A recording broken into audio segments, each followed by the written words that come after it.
My late father left me his priceless guitar, the last piece of him I have. When I refused to let my sister's fiancé play it at their wedding, my entire family called me selfish and accused me of ruining her big day. My dad wasn't just a man who owned a guitar, he was a guitarist. He passed away 3 years ago, and the sound of his playing is the soundtrack to my entire childhood. That specific guitar, a worn Martin acoustic with a small scratch near the bridge, was an extension of him. He wrote songs on it, celebrated with it, and grieved with it. When he was gone, the guitar was all I had left. Not just an object, but a tangible piece of his soul. It sits in my living room on a stand, a silent monument to the music that once filled our home. Next month, my younger sister is getting married. As her maid of honor, I've been by her side through everything. I've helped her choose vendors, addressed invitations, and even helped cover some of the cost since they're on a tight budget.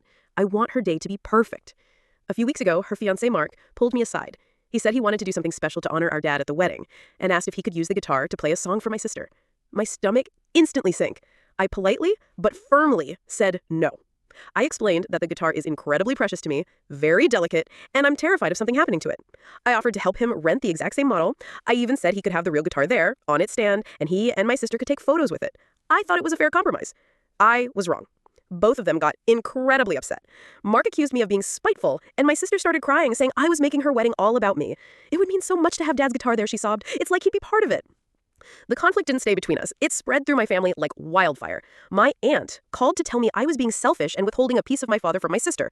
My cousins sent me messages saying a guitar is meant to be played, not kept in a glass case like a museum piece. They said they would never deny their sibling something so meaningful. The narrative was set. I was the cold, possessive sister hoarding our father's memory. The pressure was immense. They kept asking, he was her father too, wasn't he? And I started to doubt myself. Am I just being overly protective? Is it just an object after all? My mom suggested I let him practice on it at my house to see how he handles it.